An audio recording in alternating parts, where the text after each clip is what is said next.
Last time. The gang goes to question Rusty but gets interrupted by a stranger that tries to steal Dave's magical rod of dragon fear. The group attacks the man and he turns into a werewolf. Mimi gets infected with the werewolf curse. Dave tells Mimi that he knows someone in his hometown that can cure her, but they have to leave right away. Before leaving, Doc gives them a blue glowing cube. She says it will protect them. She also tells them that they found out that the soldiers of Atlantis found Jed and saved him. They did because he had one of these cubes as well, which shouldn't be possible, as he would have had to get the cube from Atlantis. Why are graveyards so noisy? Because of all the coughing. Dungeons and Dragons and Daughters.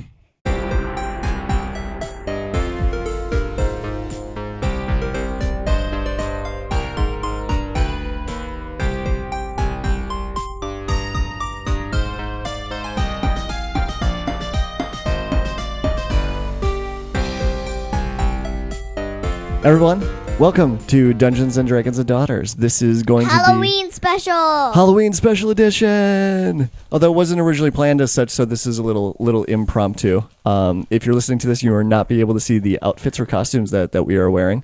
So this would be a good opportunity for us to say go check out our YouTube channel, and you can see all of our lovely faces and costumes that we have today. We've got Trent with us today. Hey, Trent. Hello. Thanks for joining us. He's going to be playing Dave. My pleasure. Yes. Now, Trent, Pleasure. I know that Dungeons & Dragons is not a new topic for you, but when is the last time that you actually played Dungeons & Dragons? Wait a second. Probably high school. High school? Yeah, decades.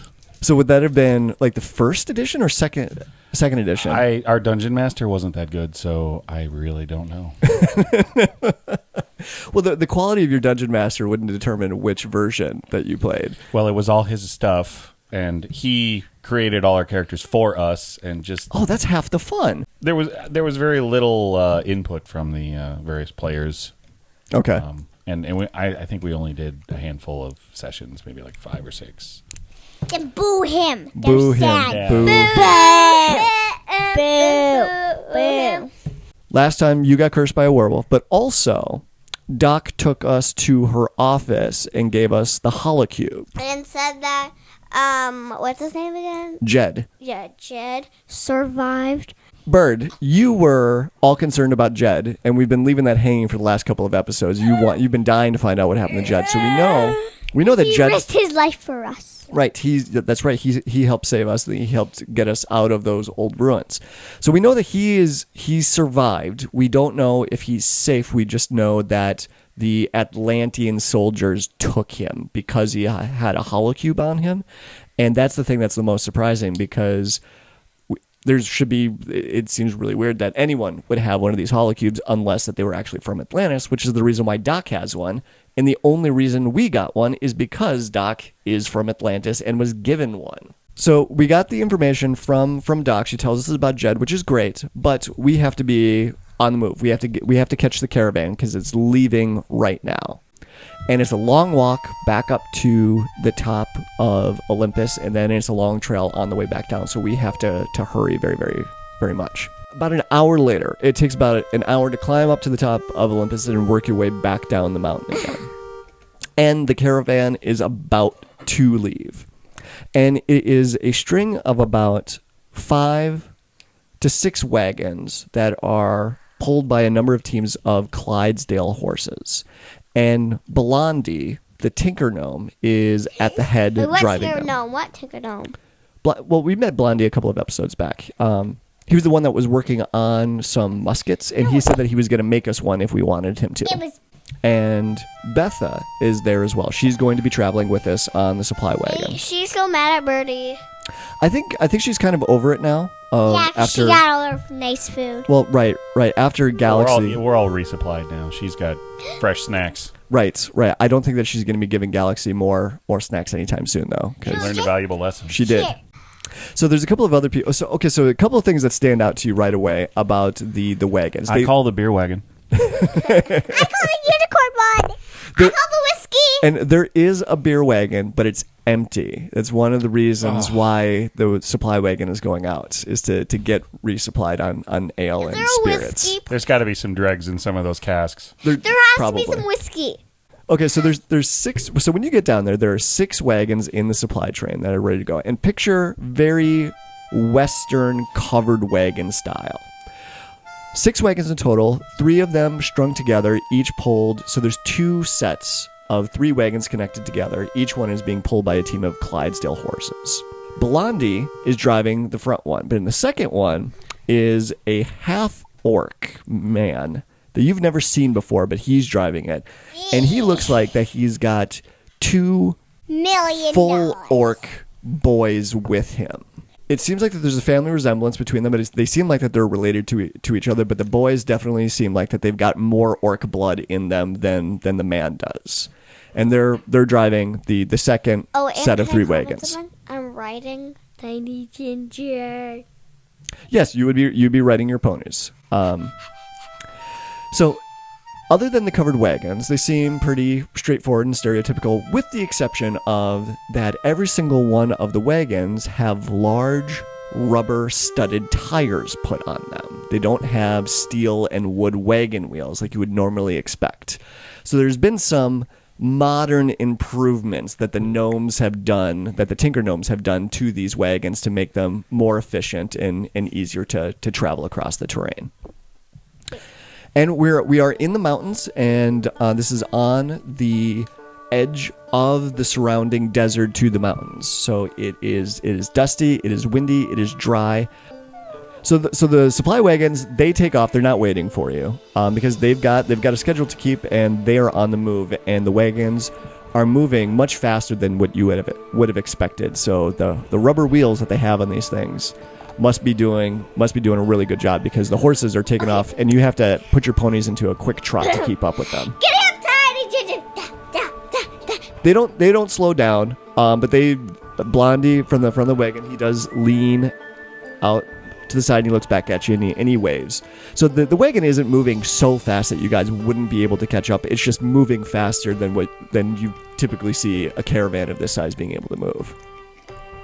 So it goes out into the desert, goes out into the heat. You see the heat waves coming off in the distance, and the horses are moving and the wagons are moving, and everyone's getting very thirsty of the heat. So you go through your water skins pretty quick, but there is extra water that's on the wagons. They're very well provisioned. No one is worried about making it through the desert. So overall timing, it's going to take us about a week to get to Dave's hometown. Why do we have to go to Dave's hometown? Well, Dave's hometown is Shadywood, and the reason why that we need to go there is because Dave knows a guy that knows how to deal with the curse of the werewolf. I got a curse guy there. He's the best. He's just the best Is curse he your guy. best friend? He's tremendous at removing all the curses. Is his name He's Gerald? So this is a long trip, which we knew about from the very beginning. It's going to take about a week to get to Shadywood to get the curse lifted. Then it's going to take 1 week later. No, we're not jumping ahead like that. And then from there, it's going to take another week to get to Charpra. And Charpra is the Hill Dwarf Kingdom. And then from there, it's another week to get to Westman. So it's going to be a total of 3 weeks of travel, even with the wagons going as fast as they're going to get all the way back to Westman. So we're very, very, very, very far away from home. Those ruins took us quite a ways. Yes. So, but the hope is that while we're traveling, we'll get the curse lifted, and hopefully Ian and Doc will be able to send griffins after us. So the first day is pretty uneventful. Nighttime comes, and they make camp. They circle the wagons to make camp out in the middle of the desert. And Blondie comes up to the 3 of you. And he says, "Hey guys, if you're going to be musketeers, I think it'd be a really good idea if we actually teach you how to shoot a musket. What do you say?" I'm all in. And he's got a musket next to him that's taller than he is. So the musket is about the right size for Mimi and Galaxy, because you're elves. But it's like 1.5 feet taller than Dave and the gnome. He takes you out away from the wagons. He's like, "Okay, guys, we're going to do a little bit of target practice here. I want everyone to roll a... Let's see here.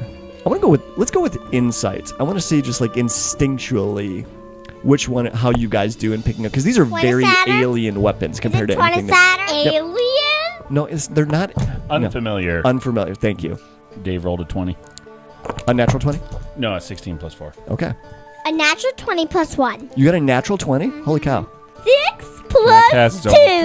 You got a 6 plus 2? Okay. Actually, well, this actually works out pretty well from a role-playing perspective.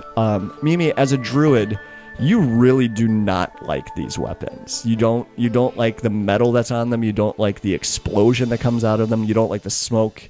Okay, so with those rolls, yeah, you don't pick up on the weapons very well. It's like they're just not your thing. You're not that interested in them. But you stick around and watch them with kind of a look of just disgust, maybe not. Well, that's probably a little too harsh, but it's just not your thing. I'm just like, You two take to these weapons very, very quickly, and I'm gonna say that both of you, just from this practice, you did so well with them that if you were to use a musket type weapon in the future, you are now proficient at it. So when you roll, if you use one of these weapons in the future and attack with it, you get to add your proficiency bonus to it. As Mishakal says, cast your prayers upon the blast of an explosion. Verily, I shall hear them quickly. Oh, I'm so glad that you're bringing out that attribute of Dave of quoting or misquoting scripture. I'm surprised that Mr. Cole would have scripture around explosions. After the practice, you start heading back to the wagons, and it is fully nighttime. So has the moon risen yet? The moon has risen, but it is not a full moon. woohoo! Yep. So, but it's getting close. You can tell from the moon that a full moon is probably not that far away. So getting to Shady Wood is going to be cutting it pretty close. It's you estimate maybe a week, maybe less. Do we have to get her to Shady Wood before she joins? You don't know. You don't know. You don't know what kind of an impact that would have on the curse. You do know that the curse can be lifted, but you don't know if there's circumstances that make it permanent or make it harder to be lifted. So night comes. Wagons are circled. You have a fire. You get to know some of the other people that you're traveling with. So some of the other people that you were traveling with. So the half orc. I'm so pumped to bring His this name's name back. Joey. Nope. The half orc's name is Borf. Borf has come back. The name anyway. Borf was the name of a Captain Goblin in one of the earlier episodes, and they killed him very, very quickly. And I was a little disappointed that Borf would no longer be in this universe. So I'm taking it back. It's not Borf, son of Borf, is it? No. Well, so Borf is there with his twin sons, Neater and Turid. So you get to meet the other folks that are in the caravan. You get to meet Dwarf Crimson Tunic and his two sons, Neater and Turid. Are these younger orcs about the same age as our Mimi's only elven 14. princesses, or She's not are ready they today. older, younger? They would be they would look about the same age. I understand they're like 900 years old. or Right, something. right. 75. Yeah, well, she's 70, so she's actually still very young, but she'd be like a teenager, and then I'm 75. I'm 200. yep, Galaxy is 200, but even that for an elf, she's still like in her early 20s. Sure. So Borf is obviously half orc, but his two sons, they look more like full orcs than anything, but just in casual conversations, if you decide to engage in conversations with him, he's going to insist that they are half orcs as well, which doesn't work out in the math unless his wife was a half orc as well, but even then it could be a weird combination where they end up being 75%. Full human or full orc, either Right, way. Yeah. right. It's just the mystery of genetics. So it's the three of you. You've got Borf and his two sons. Betha is there and Blondie is there. So that's everyone that's in the caravan. So the night goes on, uneventful. Caravan goes out for the second day. That night comes around, again, uneventful. They circle the wagons. Blondie takes anyone out that wants to try and do some more shooting if they want. Is there any benefit to exploration, or is it dangerous in the desert at night? It is dangerous in the desert at night. That's the reason why they circle the wagons. So there are monsters and there are creatures that are out and about, and and Betha specifically says that generally she doesn't want any of you wandering away from the circle of wagons, but apparently she doesn't heed her own advice because she does do some ranging out away from the wagons, but she is a ranger. She knows the terrain very well. All right, so that night, again, no problem sitting around having chow with the rest of the guys in the wagon. A little bit of a breeze is going, the sand is blowing, the moon is out, still not quite full, but clear sky. Betha comes back. And when she comes back, she's got a troubled look on her face. And that's when you guys hear a from way out in the distance. Sam. And Betha, when she hears this, she looks back over her shoulder, and the look on her face gets even more troubled. And she says, guys, I don't want to sound alarmist, but Werewolf. I think there's a pack of wolves that's in the area that's totally tracking us right now. Don't worry, then I turn into a werewolf. Just, you don't have any control over it. Then, no, I can be a werewolf. Yeah, you could totally, no, you can't be a werewolf. You could turn into a wolf. And then I'm saying, woo, that means go away. So you're going to change into a wolf right now and Say, howl back. go away. Go. And howl, go away. This means go away.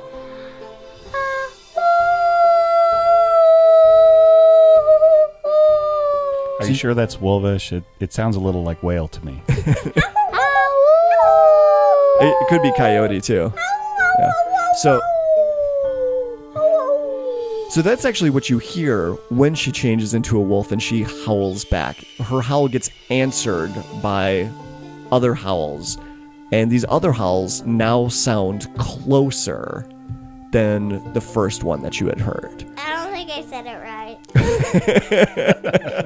And Dwarf, he looks at you, he's like, hey, what are you doing? We don't want to bring him closer. What's wrong with you?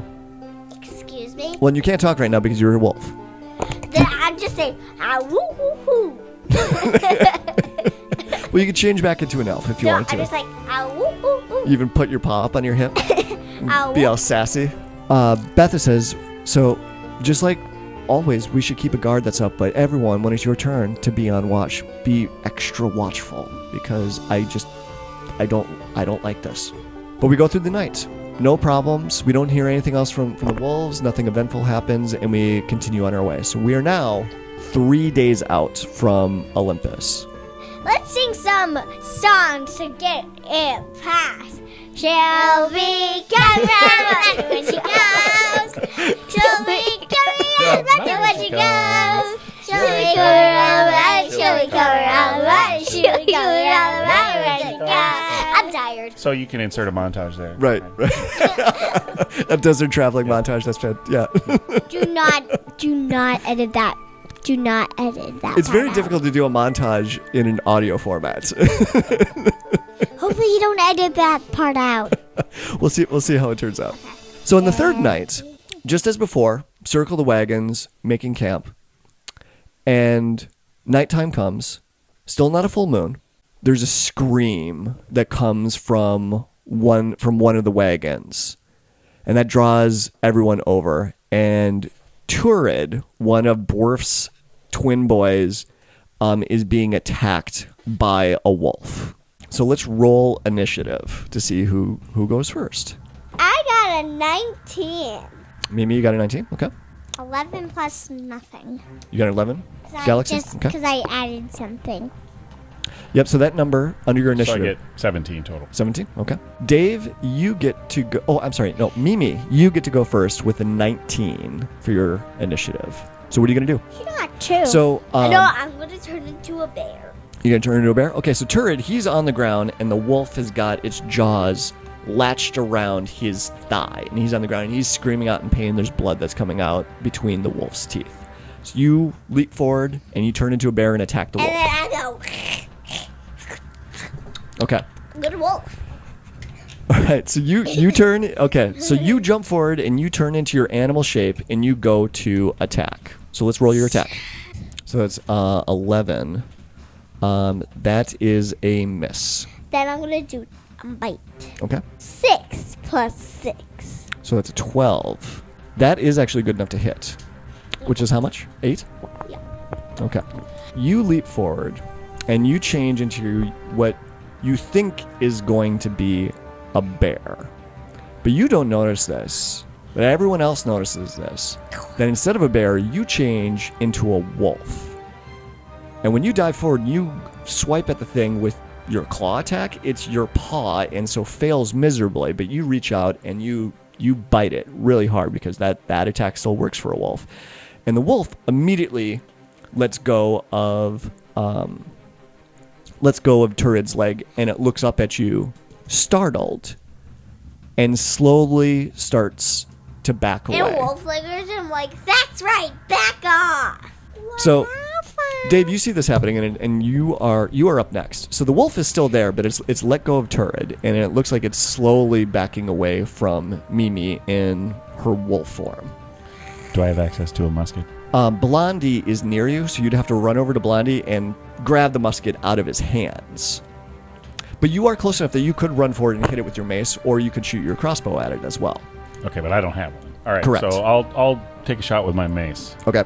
That's a 19 plus... That is a hit. So roll the damage for that. 8 plus 2, 10. 10. Okay. It's a pretty good hit.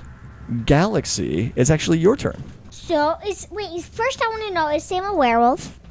Sam is in a wolf form right now, but she's not a werewolf. Okay, that's kind of weird. It's super weird, because she had meant to turn into a bear, but she turned into a wolf instead. Magic missile, because that always hits. That does always hit, yep. So that automatically hits. So roll a d4 3 times. A D3, so that plus 1, 4. 4, okay. 5. 3. All right, so you jump out and with your wand, and you shoot out 3 magic missiles. They shoot out in the dark and hit the wolf in its butt as it's moving away from us. And the wolf turns and runs off into the night, yelping, after you shot magic missiles into its butt. His butt? So the wolf, so Turid is there screaming and crying, and he's holding his leg as there's blood that's gushing out of it. I want everyone to roll a perception check. Am I that predictable? Yeah. 8. You got an 8? Okay. I got 11. 14 total. 14? Okay. Dave is the only one that notices this, but as the wolf runs away, you see about a dozen more, not more, but a dozen pair of glowing eyes in the dark in the distance. So this one has retreated, but the rest of the pack is still out there in the night. Can I do an evaluation on Turid's condition? Sure. So he did lose some hit points, so you could heal him if you wanted to. Okay. He's not in any mortal danger. As far as the numbers are concerned, he's lost about half his hit points. Okay, so cure wounds. Sure. Alrighty. For the cure wounds, you just roll how many points of hit points that he would get back. By the power of Mishikal, I heal you. When's our 14. next- Okay, so you heal his leg up, no problem. The wound seals up, the blood stops, the skin knits together, and there's not even a scar left over. But he's still crying. The pain. Because he's still crying because he's still so freaked out about it. But Dwarf comes over and hits him upside the head very, very hard. He says, "Stop crying, you baby!" And he rubs his sleeve across his nose and he sniffles. I'm sorry, Dad. I'm sorry. So Betha says, "I really don't like this. I do know that there's an abandoned keep not far from here. It's like a mini castle." But I just say one thing. Why didn't I turn into a bear? Well, Mimi, you had an encounter with a werewolf. It could... Maybe. There could be a complication there. The werewolf magic could be interfering with your druid magic. Maybe I can only turn into a wolf. Well, you should try to turn into a rabbit and see what happens. Okay, rabbit. You turn into a rabbit. So there doesn't seem to be anything wrong with your ability to turn into other animals. Just for whatever reason, that one time you inadvertently turned into a wolf instead of the animal that you wanted to turn into. Try it again. Don't. You turn into a bear this time. Maybe it had something to do with how close the real wolf was, and you were looking at the real wolf, and Maybe that wasn't a confused real things. wolf. maybe the wolf wasn't a full wolf. We didn't kill it, so we can't examine it. Betha says, I think that we should make for the keep. I agree. I don't like Yeah. being out in the open like this. And at least this way we could be in an enclosed building. There's a wall. There's a gate that we can close behind They us. might have a wine cellar. But what if there's But, monsters in But there? Dad, so I tried to turn back to a human, but then I turned back to a bunny. Actually, I think you're out of the number of times that you can turn into an animal. Come on. Okay, you turn into a bunny again. Oh, you taking him out of self spot. All right. So, do you girls have any issue with making for the keep, for the abandoned keep? Because that's what Betha wants to do. I like it. You like it? Okay. But what if there's monsters? So we're gonna set off in the dark. It's not, she says it's not far. We can be there in 15 minutes. I'm a bunny. And she says, Ew. I've stayed there before. We kisses. use it as a stopping point sometimes because this is a good halfway spot in between Olympus and Shadywood. Scratching your butt.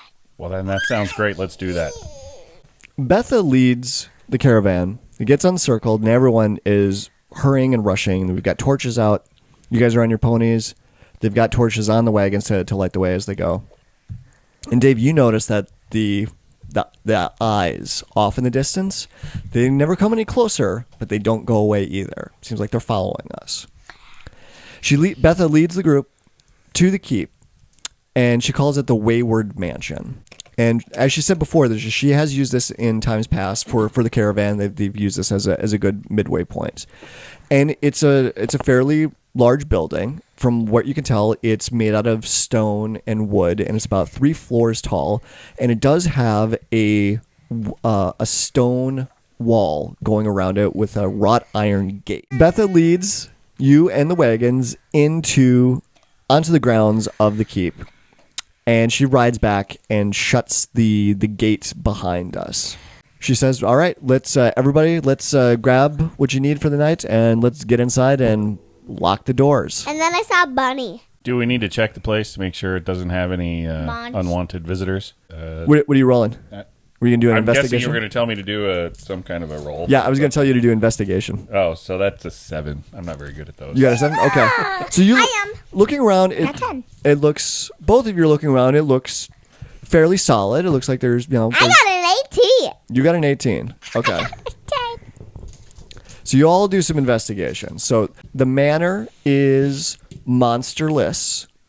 You do notice that it is made out of mostly stone, and there are boards that are up over the windows. Mimi, because you got a 18 on your investigation, one thing that you do notice is that the boards that are up on the windows were put on from the inside of the building. And there are claw marks on the boards on the outside. I think maybe someone was trying to attack someone here. It's probably a pretty good assumption. Are these boards on the outside of the wall or on the outside of the keep itself? The boards were put on from the inside over the windows. So But are these windows in the wall, or are they in the keep inside the wall? these are in the keep inside the wall. Okay.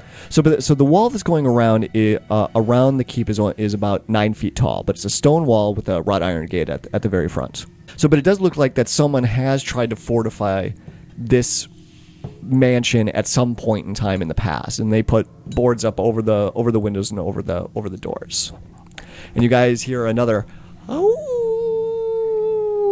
off in the distance. They found us. Betha says, why don't you all get your stuff inside? I'll unhitch the horses, and I'm going to bring them around back. I called the big bedroom. I called the best bed. There's 3 different floors and a basement to this I call building. the best. Is it a wine cellar? It is a wine cellar.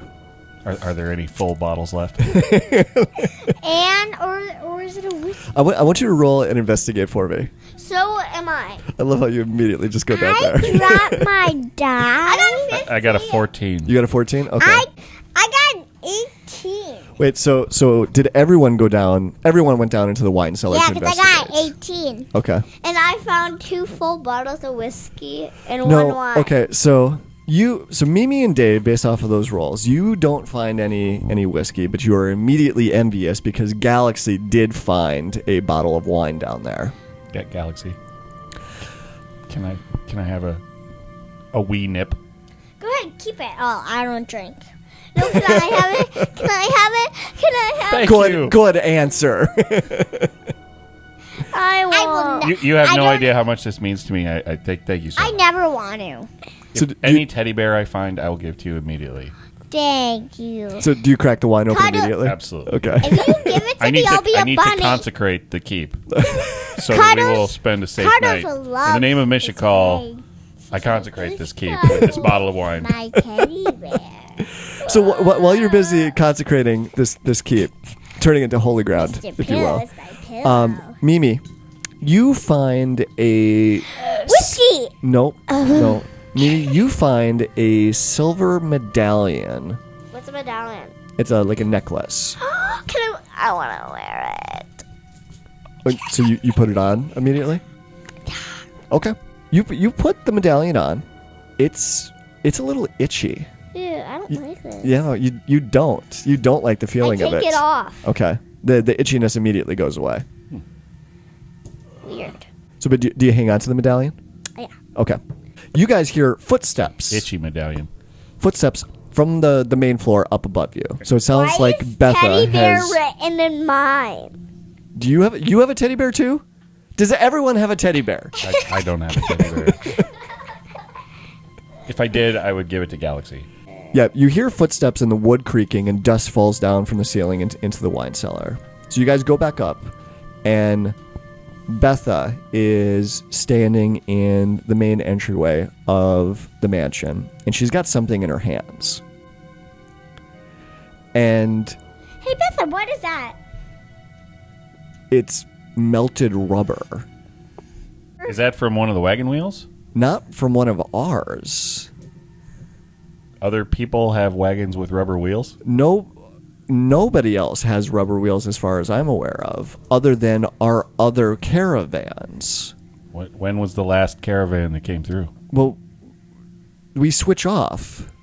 Like every other week, we go out and get more supplies. So they would have been due to come back this way as we were going out. So we would have expected to pass them.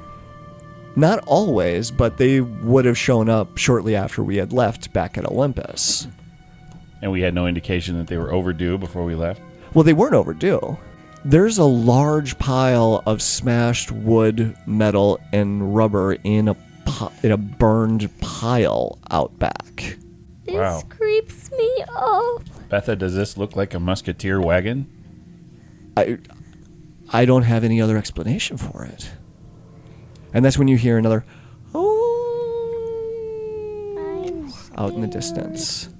Can I investigate the remains of the wagon and see if there's any indication of what started the fire or what destroyed it? Sure. It's okay. Yep. we So you'd don't have to go find outside and move to the back of the keep. And whenever I Okay. get So it's still on the grounds inside the wall. we but- were talking with Betha in the doorway. Okay, yeah, I'm gonna go out back.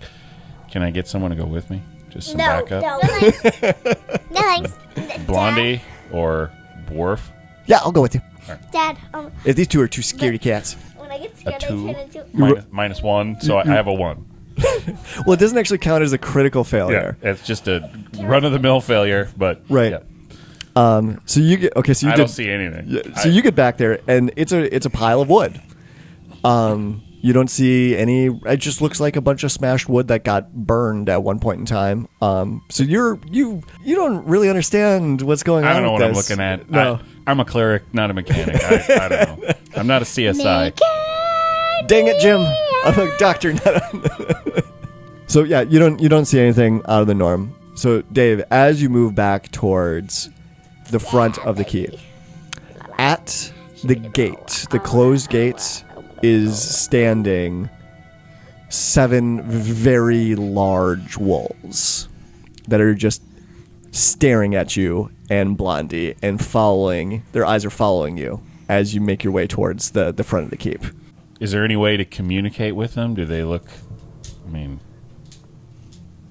would they be intelligent enough to? Maybe I could get Betha's opinion, but it doesn't seem like normal wolf behavior to me. And I'm going like this. We have wolves in the vicinity of Shadywood, and Do you want to do a nature check? okay. And I'm going Hey, like this through the window. Mimi, I Watch could sure out. use some druid backup. And I'm going like this. Watch out, Dave! Watch out, Dave! Through the window! I rolled another 2. So, oh my, are those stuffed wolves or are they living? I really don't know. Are they puppets? You're just hey- like really glad that there's a gate there in Hey, between those Blondie. wolves and you. Are those wolves or are they dogs? And he stops. He looks at it for a second. He's like, "Those are totally dogs." They're weird dogs, man. Yeah, totally dogs. Can I throw my empty wine bottle at them? Sure. 4. You got okay. So I missed. It probably shattered on the gate or something. It didn't even make it that far. It just rolled in the dust. It just rolled in the dust and maybe hit up against the gate on our side, and that's when all of the wolves bare their teeth and start growling at you. Okay, guys, it's getting a little creepy out here. I'm not setting a foot out Can the there. rest of my group of friends come and help me? I'm feeling a little scared. You're a big boy. I thought I'm a halfling. I'm really not a big boy. You're a scaredy cat. You're a scaredy cat. Yeah, little bit. There's a pack of wolves growling at me, guys. And Anyone? And that's when 4 more wolves come out of the darkness and join the 6 wolves that are already. So there's 10 wolves that are at the gate now growling. Dog. And, yeah, that's what you think. Oh, great, more big dogs. Guys, there's big doggy things out here that are Go ahead and growling pet 'em. at me. Go ahead and pet him. Pet them? No, I'm not gonna pet them. That's No, too. they're I don't. really nice. No, I One don't of want to them's get any name is closer. Benji. I don't believe you. We don't believe Betha us comes out the front door of the keep and she's like, "Dave, get in here now. You too, Blondie. Okay. Those are not dogs." too. So you guys come inside. She slams the door behind you. And she says, "Look around and see if there's anything that we can use to bar this door." I got a teddy bear. That will not help. So you guys roll and investigate again. I'm a 19. Nice. I'm a bunny because My rolls only work inside. 13. Natural 20. You got a natural Well, 20. that was a natural 20 minus 1. So. Oh, you got a natural 20 too? Yeah. Galaxy, what did you get for your investigate? 19 plus what? So what is it? This was investigate. Oh, 19 plus 5. Wow. Actually, I So we got 20 We've plus got 20 plus our own 2. CSI over here. Why isn't she helping me out? right. So I you have 22. so we got 2 natural 20s and a 25. We find all the. You find it okay. Galaxy, you do find immediately a hammer and some old nails and some discarded boards that could be quickly and easily put up Look what over I the door found. and nailed shut. Look what I found. Look what I found. I'll put the boards No, up near I the will do it so bottom. fast. For the folks that got 20s, so you I have 22. I know. So you two know everything there is to know about this particular floor of the mansion. So you know where the staircase is that goes down into the wine cellar. You know, find the staircase that leads up to the second floor.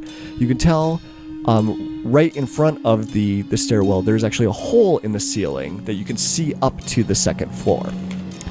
You find a fireplace on this main floor, and you also find a dumbwaiter that looks like it. Later. It's a It's like a tiny elevator that you can go. You put food in and take it between floors. so you find the dumbwaiter on this floor, and you know that this dumbwaiter goes down to the wine cellar and it goes all the way up to the top. The reason you know this is because you roll a 20. You did super investigation looking up, and you could tell that this goes all the way up to the top floor and goes all the way down in the basement. Also, you find the fireplace in the kitchen, and it's a big fireplace, and you do notice that there is something very odd about this fireplace, in that at the back of the fireplace, you find a secret passage that the bricks swing in, and there's a small spiral staircase that leads up to the second floor. But then I look behind and like, oh, you've had a secret passageway. Yeah. Like, are you mocking them for finding a secret passageway, or are you like celebrating it? I can't tell. No, I'm like, Fist bump. Pound it. Yeah. That's right. Way to go, guys. You gonna check it out with me? I will. Sure, but you're still a little bunny. All right, so we got the dumbwaiter and we got the spiral staircase. Anything else? Nothing else on this floor. Well, I think I'm gonna check out where the spiral staircase goes, but it'd be great if Galaxy came with me. Dave, you're trying to get one, if not both of them, to go into the secret passage with you. I just don't want to go by myself because I'm kind of dumb and not very observant. You know that. Thank you for admitting that. That makes me a lot happier. All right, so are you two going to go with Dave as he goes up? Okay. I don't want to miss anything. If there's something important, I want another pair of eyes to see if they can find it. Right. So it's a iron circular staircase that leads up to the second floor. And when you get up to the second floor, because I got night vision. That's right. That's true. Yep. The girls, because they're elves, they do have dark vision. So Dave, your vision is pretty impaired in this dark space right now. You need glasses. So you get up to the top, and it comes to a small stone landing, and it looks like canvas in front of you. Okay. With a canvas, like leather canvas and a wooden frame. Is it like a curtain or a barrier? It's a barrier. Okay. When you push on it, though, it opens up, and you are now on the second floor. And so, but when you look out, it looks like that the secret passage was hidden behind a large painting that was on the wall. Okay, but this is a part of the second floor that is accessible. Correct. The normal way. Correct. Okay. So it's another way to get upstairs. Correct. All right. Do you want to do an investigate on the second floor as well? Sure. Yeah, let's investigate it. Girls, you do an investigate too, please. Yeah, you got a super high roll. 24 again. Okay. So, Galaxy, you find scattered silver coins at the other end of this floor. Mine. There's about 20 silver coins that are there. Mine. And Mimi, you see them too. You find them too. But when you try and pick them up, you get the same feeling that you did from the necklace that you found. It's like they feel just itchy on your skin when you try and touch them. So you can either try and put them in your pocket, but you're inclined to just drop them back onto the ground. Is there any kind of arcane check we can do for curses or... Yeah, there is an Arcana check, which Galaxy is very good at. You can attempt it as well, but Galaxy would be the best person. Why? Do that. Why Arcana? Well, because they might be cursed or have a spell on them, or... why am I the best? Because you're a wizard. Because you're a wizard. you know this stuff. Okay, I'll roll. Maybe not. I got a 9. You got a 9? With your bonus? Yep. Okay. Dave, you can give it a shot, too. Might as well give it a shot. Let me see. Because, I mean, you know the guy that knows curses, so maybe that... It's a 7. It's a 7? Okay. All right, so neither of you are very... We can't tell anything about him. Right. Although, to be fair, Mimi hasn't told anyone that she gets this itchiness from the silver. She's been very quiet about that. So, but you guys are right by the hole in the floor that leads down to the first floor, and it's right in front of the staircase that leads up to the third floor. Okay.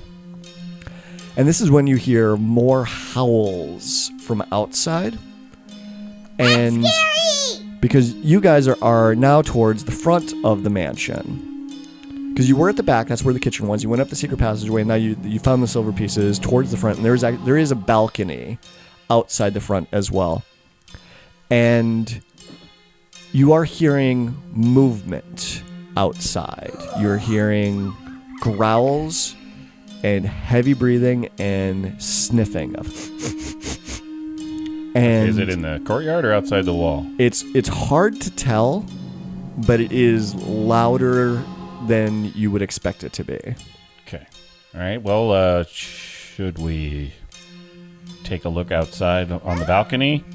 Yeah, so can you use your elvish vision to just take a peek outside and see what you see? Okay. All right, can you do another investigate for me? 14. 14? Okay, that's good now. You look outside, and you do see large furry creatures that are roaming around outside. Well, actually, you've got night vision, so you can tell. They're werewolves that have climbed, that have scaled the wall. And you still see some wolves at the gate, but there's a couple of werewolves that are actually inside the walls now that are prowling around and sniffing around at the mansion. It occurs to There's Dave some that werewolves out one there. thing he does know for sure about werewolves is they don't like silver. And we have seemed to have found a lot of silver lately. And I'm wondering if there's any way we can use that to our advantage in this coins? situation. The coins and the necklace, maybe. Can we? I thought you don't like Can the we necklace. put them in front of the doors and windows, or can we use them as weapons in the muskets, perhaps? Would that be something we could do? Put the coins in the muskets? I Yes, so you found a lot of silver. cheated. I accidentally cheated. You do have a tinker gnome in the group. What's a that- tinker gnome? Yo, Blondie. All right, so you head back downstairs. It's come to our attention that Galaxy has identified these wolves as werewolves, and we've located a lot of silver in the house. Is there anything you can put together for us that might give us an advantage? And he strokes his chin a little bit. He's like, I think we can get that fireplace going. I think I can make that hot enough to melt down the silver, and we can make some bullets out of it. Right on. Do you need anything to light the fire? Get me as much wood as you can. Okay, well, since we know the second floor so well, I'm going to just find all the wood. Do you want to go up Pile it up. Since you're going around trying to gather up as much wood as you can, For is the main floor. We Right. know all that, yeah. right? Where's- Do you have any inclination of going up to the third floor and doing some exploring? Well, while Blondie's working on the fire... One thing, where's Betha? She's on the main floor too. Okay. Do we want to go up the stairs, or do we want to go up the dumbwaiter? Dumbwaiter. You want to go with the dumbwaiter? All right. To duck. Dave is probably the only one that's small enough to fit in the dumbwaiter. I okay. better duck. Actually, I think Mimi or Galaxy could probably fit in there too because If they're they duck. they're lithe 5 we foot duck. tall elves, so they would If be able we to duck duck. down and fit in there. But it would be a little uncomfortable for you gals to fit in there. So only one of you can fit in there at a time. So who would like to go first? I'm a bunny. Mimi, okay. Well, she could be a bunny, and then... You're still we a could all- you're still a bunny. Okay, you put the bunny in the so dumbwaiter. we all go in. Can we? There's room for both of us, right? Or no? Well, there's. Sure, fine, you all get in. If she's a bunny, you're a halfling. Okay, all three of you could fit in the dumbwaiter right now. Sure, why not? All right. I can't believe her being a bunny We're- actually was useful for something. So I'm working the pulley, and here we go. Almost there, and okay, stop. Third Yep. floor. You get all the way up to the top, and everyone roll and investigate. 17. Okay. Wow, tie. All right, you two, That's an 18. Galaxy and Dave, you find more silver coins scattered around up here. And you also find a desk with a journal on top of it. Oh wow. Let's take a look at this journal. You open up the journal, and the journal, as far as you can tell, belongs to a man named Jog Rannell. People call him Jog. But he's kind of an adventurer like you guys, but he's been exploring. Is he well known? Not really. Okay. You've never heard of him. Oh, no, I've seen. No, I'm. No, you have no idea who this guy is. So, but this guy, Jog, he's an adventurer. He likes going out and doing exploring. And he's been going throughout the Red Forge Kingdom, and checking out the different ruins and caverns and things like that. From what you can ascertain from his journal, is that he came across the Musketeers, he spent some time at Olympus, and then he decided to jump on one of their supply wagons and head out east. And that's when they had stopped here for rest, like they often do at the Wayward Keep. And in the journal, the last journal entry is fragments. It's not. It looks like it was scrawled in very quickly and very hastily. And the last page reads, "Not sure if anyone will find this, but it may help. They cornered us in the abandoned mansions. They seemed to toy with us and picked us off one by one. They won't touch the silver. Maybe the kitchen fire."